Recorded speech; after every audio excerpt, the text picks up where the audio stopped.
breakfast for the day, milk and toasted bread.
So, as you can see, medyo madumi na rin tong salamin. Ayan. So, wala naman tayong ginagawa, kaya punasan na rin natin.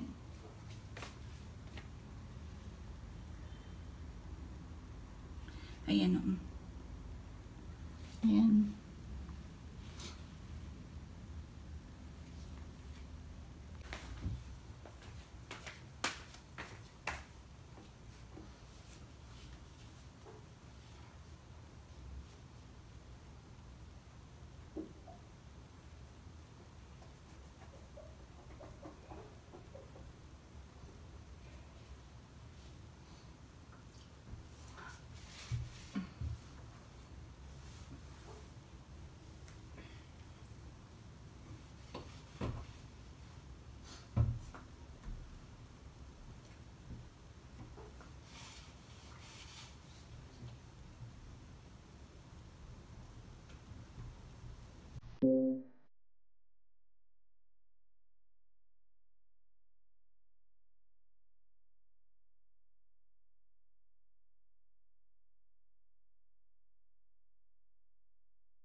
So, ayan, ang ganda na, malinis na yung salamin.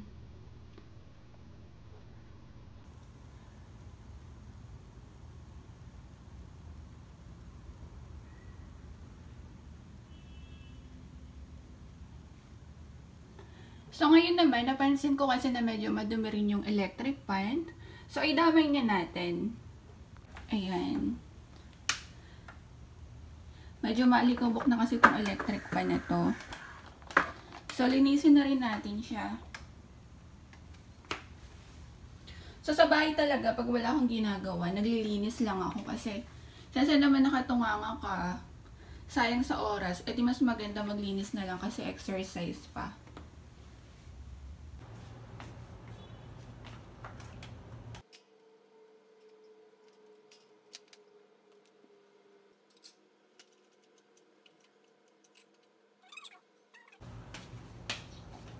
Natapos ko na linisan yung yung LC ng electric fan.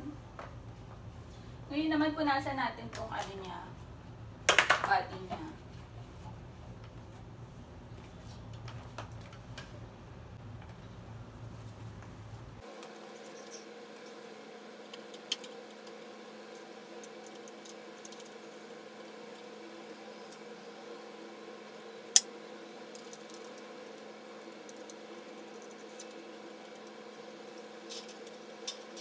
Ayan, ganda na.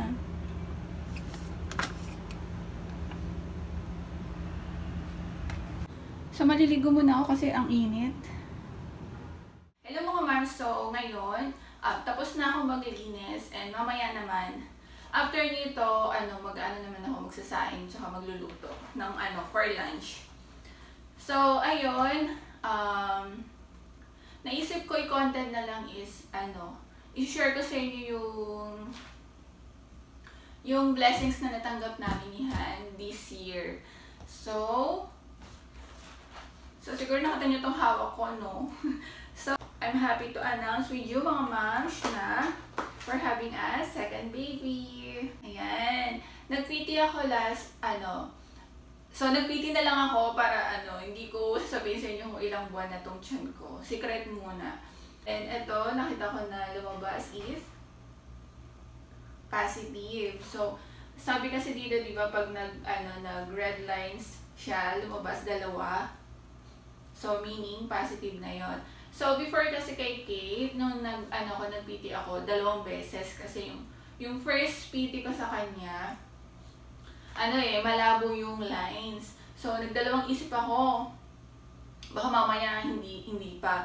Pero, nababasa ko kasi sa mga group ng mga mamis na pag lumabas yung isang line, kahit medyo malabo, automatic positive na yon.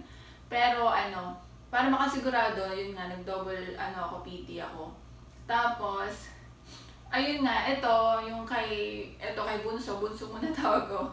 Kay Bunso, tawag dito, 2 lumabas na agad na red light. So, nung nakita ko yun, tuwang-tuwa ako. Tapos, sakto pa yun, pa-birthday pa ni Han. Kaya, ginawa kong surprise kay Han yun. Pinakita ko sa kanya. Nilagay ko siya sa may drawer, tapos nilagyan ko ng greetings, tapos ito yung pinakita ko sa kanya. Tapos yun, nagulat siya tuwang-tuwa. Hindi ko na nag-videohan sayang. So, hindi katulad ng nung kay Kate, di ba, binidyohan ko siya nang nalaman niyang magkakaroon na kami ng baby. So, yung kay Kate kasi noon, after 13 years bago kami nakabuo. Kaya, sobrang saya din niya noon. Tapos, ito kasi, nagulat din kami kasi nga, ang bilis namin makabuo ngayon. Tapos, kasi kakabakasyon niya lang. Kasi hindi naman siya dito lagi sa Pinas. So, tuwang-tuwa rin kami dito kasi nga, ang bilis namin, nasundan si Kate. Pero plano talaga namin sundan. Pero hindi ko lang expect na, yun nga, masusundan agad siya. Tapos, ayun nga, so, nagpa-check up agad ako kayo sa OB ko. So, yung OB ko is yun pa rin, yung OB ko kay Kate. Tapos, nagpa-ultrasound ako, chinek niya nga. Then, nagpa-lab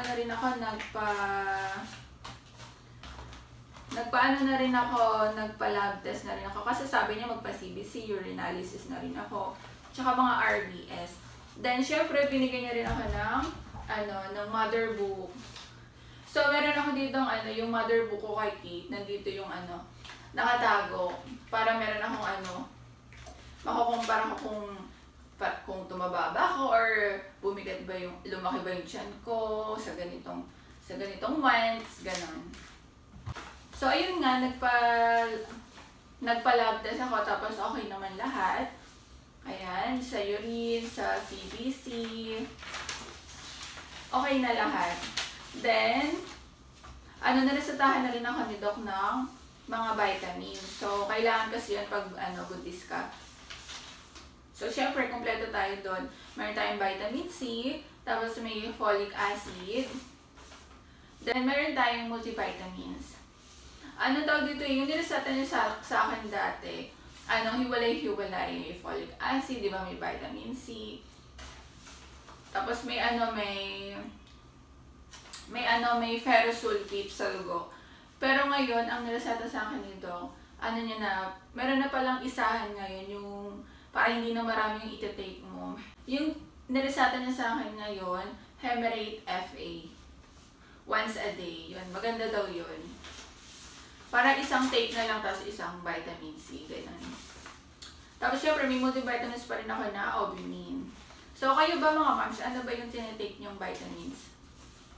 So, ako kasi kay Kate, ang multivitamins ko is Obimin. So, yun pa rin yung sinabi ko kay Doc na iinumin ko.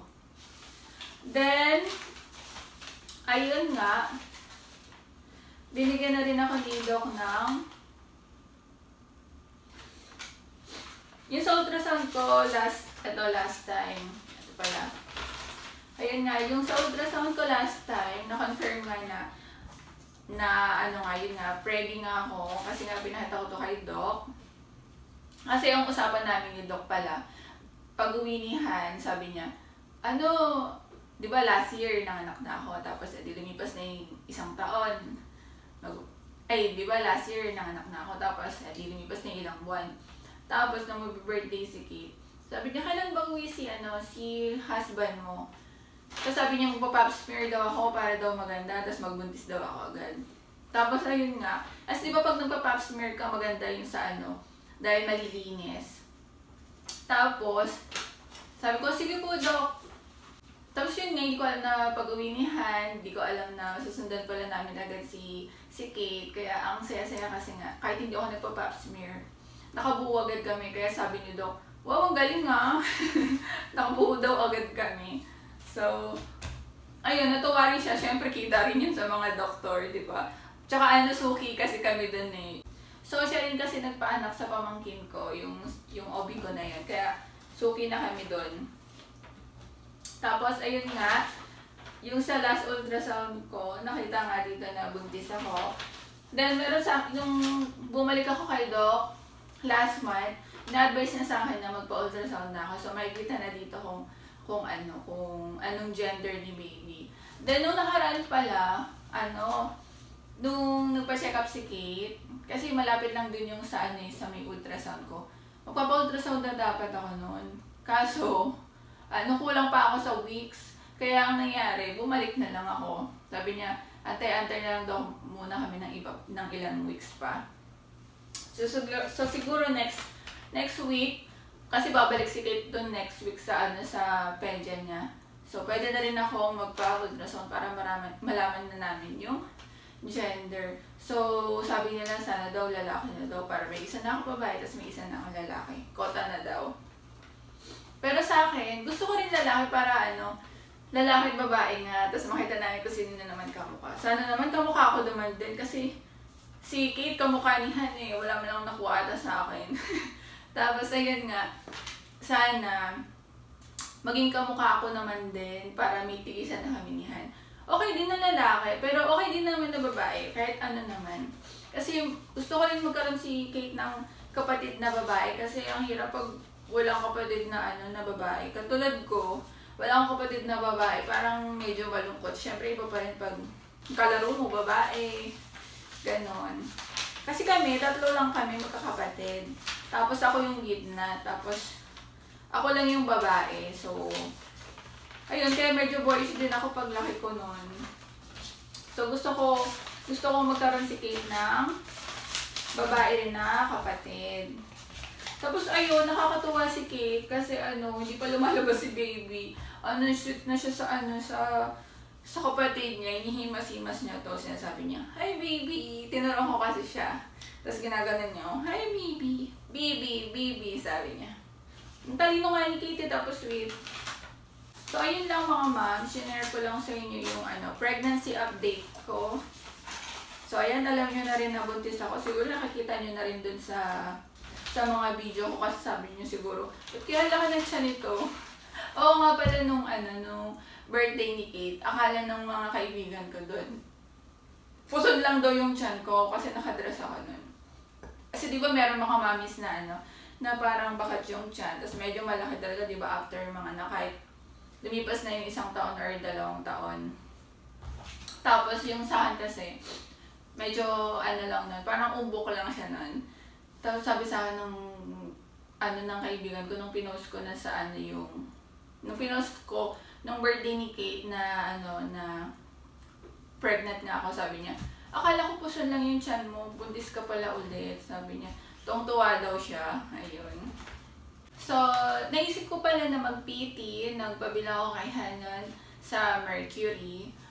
Nung bumili kami ni Kate nung bumili kami ng gatas ni Kate. So, dapat hindi ko nga papabilin si Han ng PT para sana surprise. Ito kasi yun. Napansin ko kasi na parang delay na ata ako. Tapos, kinikilig ko na agad sa sarili ko na sana buntis ako. Kasi nga, gusto rin namin talaga masundan si Kate. Tapos, sabi ko sa sarili ko, sana buntis ako. Yun nga, para pag alis ni Han, para pag sakay niya ng barko, meron na agad kapatid si Kate. Kahit alam kong mahirap, pag nanganak ako, pula na naman siya dito. Pero no choice kasi syempre, yun yung work niya, seaman. So, expect mo na pwedeng nandito siya, pwedeng wala siya dito pag nanganak ka. So, ayun. So, yun nga, yung nagpabili ako kay Han ng PT para malaman na if buntis ba ako or hindi. Tapos, nagka-idea na rin siya siguro nun kasi nga, nag-iisip siya, ba't kaya ito mag-PT, ganun. Pero, yun nga, after ilang months pa, bago ko sa kanya sinabi na, na nag-PT ako. Para surprise. Bali, hindi agad ako nag-PT pagkabili ng PT. Para, medyo may konting excitement naman sa kanya, sa part niya. Pero syempre, gusto niya rin talaga na malaman na, ayun nga, na dahil sa PT, ibig sabihin, positive na, ganun. Tapos, so pares na kami mag-aalaga kay Kate noon. Kasi nga, bakasyon si Han. So, yung income namin is yung sa business lang namin. Then, maliban doon, palabas na lahat ng pera. So, naisip ko sana mag-work.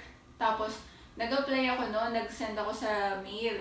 Kasi yung past job ko is, sa casino. Tapos, yung dun kasi sa isang casino na inaantay, wala pa.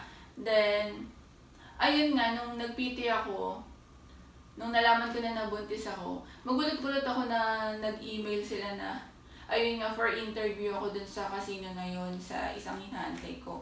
Tapos, sabi ko, hala, sayang naman yun. Pero, okay lang din naman kasi sabi ko, siguro ito talaga yung plan ni God sa amin na kaya pala hindi ako natanggap agad sa work nung sa inaantay ko na isa kasi nga, ayun nga, mabubuntis pala ako this year ulit. So, mas magandang blessings yun syempre para sa amin ni Han kasi nga, medyo matanda na rin kami ni Han. Tapos, yung work naman, pwede naman yan sa susunod pag nanganak ulit ako. Tapos, syempre si Han, babalik naman din sa barko kaya okay lang din naman kasi meron din naman kaming business. So, ayun lang. Thank you kay Lord kasi ang daming blessings na binibigay niya sa amin. Kahit, syempre, meron din namang times na hindi maganda yung, syempre, meron din naman times na medyo nasi-short, pero, naproprovide niya rin naman lahat yun. Kasi nga, syempre, marami rin kaming, bills katulad sa car, sa kotse, ganyan. Sa kay Kate, syempre lumalaki na si Kate. Ayun nga, tuwang-tuwa si Han kasi meron ng kapatid si Kate. Tapos syempre, dagdag inspirasyon niya yung pag-akit niya ng barko. So syempre, manganganak ulit ako nang wala dito si Han. Katulad ng kay Kate. Mahirap yun na ako lang nandun. Tapos syempre, nandun din kasama ko pala si Mama. Kung wala rin si Mama, yun, wala lang akong kasama dun sa panganganak ko. Kami dalawa lang nun Pandemic nun Bawal din na may bisitang iba, kaya si Mama lang nag-asikaso sa akin nun. So, pag uwi pala ni Han, malaki na rin si Bunso nun. Parang katulad kay Kate, si Kate nun, nung umuwi si Han, 9 months na. Ayun. Tapos, ayun nga, meron ako ditong yung mother book na bigay ni Doc. Ang cute din nito talaga Gustong gusto ko to kasi nga, Di ba may mga nakasulod dito, what to expect during second trimester. Meron kang guide sa, sa pagbubuntis mo. Ayan. Kaso medyo napansin ko ngayon sa pangalawang anak ko, ang alat ko kumain kasi nga, hindi ko alam kung pinapagalitan nga ako ni Hanay kasi nga ang alat ko kumain. Basta parang hinanap ko maalat. Hindi naman ako sa naglilinis sa maalat, pero yung mga food ko, gusto ko parang may lasa. Kasi dati kay Kate, napakaselan ko kay Kate. Kasi nga first baby, alam ko kailangan. Ingatan ko yon. Kain ko lang puro veggies, tapos puro salad, puro healthy foods talaga, tapos mga nuts, tapos hindi ako makain ng mga snacks, mga chicheria, ganyan. Tapos kinakain ko mga fruits, ganyan. Kompleto ako, may yogurt, tapos everyday may milk ako, tapos dalawa-dalawa pa. Basta puro healthy foods yung kinakain ko kay Kate nun kasi nga first baby. Then yung ngayon, sinapsahan ni Han, bakit daw ganun yung kinakain ko? Puro daw kabaliktaran. Kasi nga, hindi ko alam, parang yun yung hinahanap ng panlasa ko. Puro medyo maalat. Tapos ayun, sabi ko na lang, mag-ano na lang ako more fluid intake nga. Kasi nga, syempre, masama rin yung sobrang alat. So, ayun lang mga ma'am. Sin-update ko lang kayo about my pregnancy journey. Papakita ko pala sa inyo mamaya yung video ni Kate na hinihimas niya yung tiyan ko na sinasabi niya, "Hi baby, hi baby." Kasi ang cute niya doon eh. Tapos ang sweet-sweet. Papakita ko sa inyo yung video na yun. Then, upload ko na rin yung video ko na para makita niyo yung tiyan ko kung gaano na rin kalaki.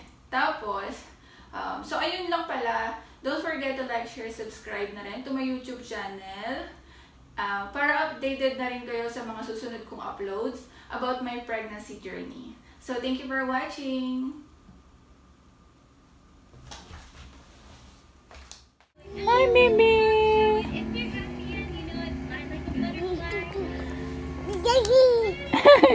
Hi, baby!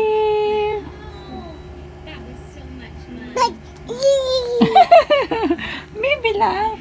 Hi, baby!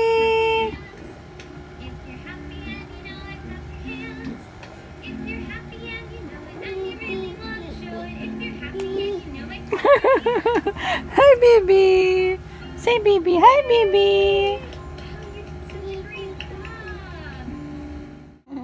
Kiss, kiss, kiss. Very good. Very good. Yung kinikiss niyan si baby bunso. Very good. Very good, oh, baby. Oh, kiss ko din. Baby, baby. Kiss ko din.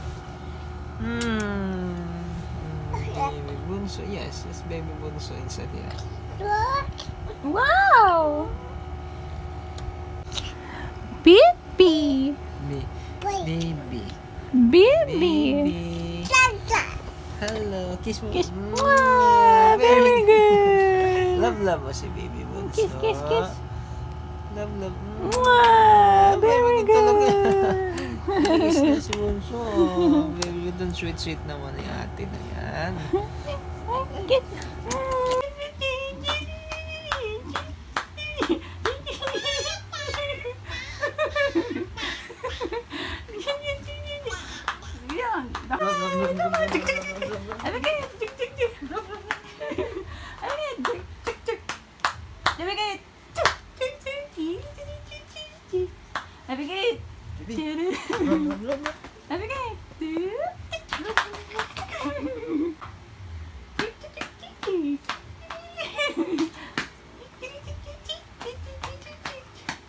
Si baby Kate naman, ayaw naman mag... Yan na, ganun na.